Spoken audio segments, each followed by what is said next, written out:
అందరికీ మరణాత. ఈ రోజు దేవుడు మనకు అనుగ్రహిస్తున్న శ్రేష్టమైన వాగ్దానము. యెహోవా, నీవు మాకు సమాధానము స్థిరపరచుదువు, నిజముగా నీవు మా పక్షంన నుండి మా పనులన్నిటినీ సఫలపరచుదువు. Lord, you established peace for us. All that we have accomplished you have done for us. ప్రభునందు ప్రియమైన సహోదరి సహోదరులారా, దేవుడు మన జీవితంలో నెమ్మదిని, సమాధానమును అనుగ్రహిస్తారు. ఆయన మన పక్షముగా ఉండి మన పనులన్నిటినీ సఫలపరుస్తారండి. ఈ విషయాలు మన పైనున్న లేఖన భాగంలో చూశాము. ఈ రోజున నీవు అశాంతికరంగా కృంగిపోయిన వ్యక్తిగా ఉన్నావేమో. నీ ఉద్యోగము, నీ వ్యాపారంలోని, కుటుంబంలో ఎక్కడ చూసినా సమాధానము కలగడం లేదేమో. హృదయమంతా కలవరముతో, భయముతో నిండిపోయి జీవిస్తున్నావేమో. అశాంతిని, కలవరమును దేవుడు నీ జీవితంలో నుండి తీసివేయబోతున్నారండి. మీ యొక్క ప్రయత్నాలన్నీ సఫలము కాక ఓడిపోయినా, కోల్పోయినా, చేజారిపోయిన వ్యక్తిగా ఉన్నా సరే, దేవుడు నీ పక్షముగా ఉండి నీ ప్రతి పనిని స్థిరపరచబోతున్నారండి. అవునండి, మన యేసయ్య మన పక్షముగా ఉండగా మనకు విరోధి ఎవరు చెప్పండి?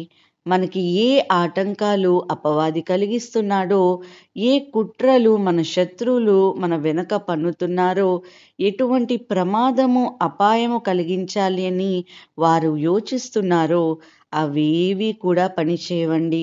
మన శత్రువులు, మన విరోధులు మన కన్నీటిని, మన ఓటమిని చూడాలని చాలా ఆశపడుచున్నారు.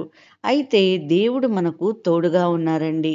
కీర్తనకారుడు అంటున్నారు, యెహోవా నా పక్షంన ఉండగా నాకు సహకారిగా ఉన్నారు. నా శత్రుల విషయమైన కోరిక నెరవేరుట నేను చూచెదను అని. మనము దేనినైతే మన శత్రువుల గురించి మనము ఆలోచిస్తున్నామో వారే దానిలో పడేలాగా దేవుడు చేస్తారండి. అవునండి, మనం మొరపెట్టిన దినమున మన శత్రువులు వెనక్కి తిరుగుతారని వాక్యము సెలవిస్తుంది. భక్తుడు అంటున్నారు, యెహోవా నా పక్షమున ఉన్నారు, నేను భయపడను.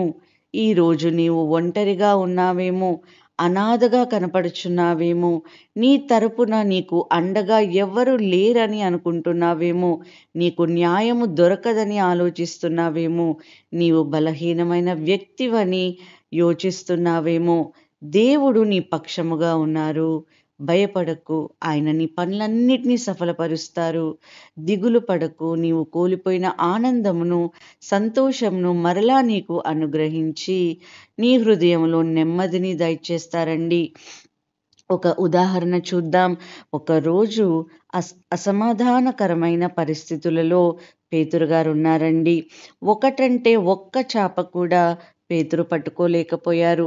తన వృత్తిలో తాను నైపుణ్యుడే అయినప్పటికీ ఆ రోజు ఓడిపోయిన వాడు వలె ఉన్నాడు. అవును కదండి, మనము ఎన్ని జాగ్రత్తలు తీసుకున్నా, ఎంత బందోబస్తుగా ఉన్నా, ఎంత ప్రణాళికలు వేసుకుని నడుస్తున్నా, ఎక్కడో చోట ఏదో ఒక రోజు తప్పులో పడిపోతాము.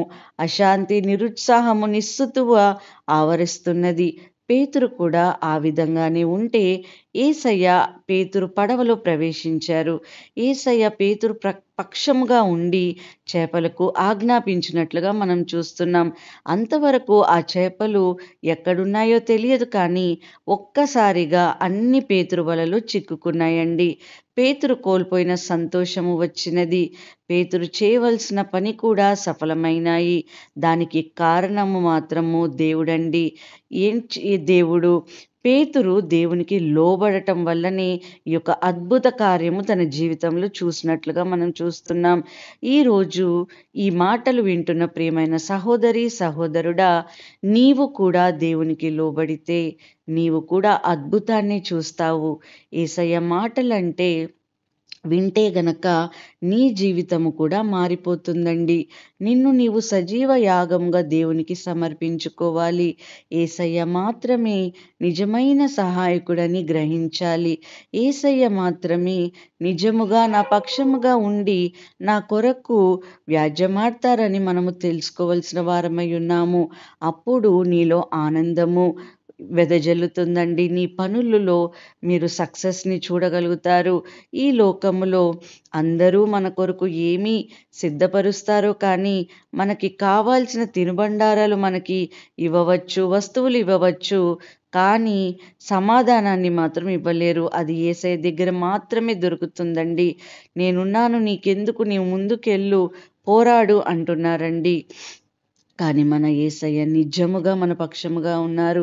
ప్రియమైన సహోదరుడా, నీ జీవితంలో సమాధానము కోసము, సఫలత కోసము నీవెదురు చూస్తూ అలసిపోయావేమో, దేవుని దగ్గరికి వచ్చి ప్రార్థన చేసినట్లయితే నీ జీవితంలో గొప్ప కార్యములు చూస్తావు. ప్రార్థన చేసుకుందాం. అందరు నాతో కలిసి ఏకీభవించండి. పరిశుద్ధుడు పరిశుద్ధుడు పరిశుద్ధుడని నిత్యము పరమదూతలు చెప్పబడుచున్న మా ప్రియ పరలోకపు ప్రభువా, మీ బంగారు పాదములకు స్తోత్రములు ప్రభువా. యేసయ్య, ఈ రోజున ఈ క్షణమున తండ్రి ప్రార్థనలో ఏకీభవిస్తున్న ప్రతి ఒక్కరి కొరకు ప్రార్థన చేయుచున్నాను. ప్రభువా, వాక్యంలో సెలవిచ్చున్నారు తండ్రి, మీరు మాకు ఆదరణకర్తగా ఉన్నారు ప్రభువా.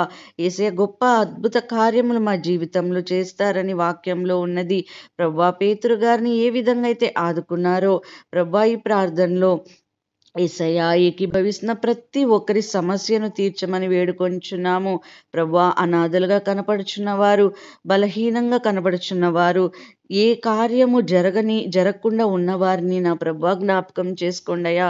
వారి జీవితంలో అశాంతిని తీసివేసి నెమ్మది కలుగ చేయండి. అద్భుత కార్యములు వారందరూ కూడా నా ప్రభువా చూడటానికి సహాయం చేయమని ప్రభువా యేసయ్యా, ఈ రోజంతా మీరు మా ముందు నడిపించమని నజరేయుడైన యేసుక్రీస్తు అతి పరిశుద్ధ నామంలో అడిగి వేడుకొంచున్నాం తండ్రి. ఆమేన్. అందరికీ మరణాత.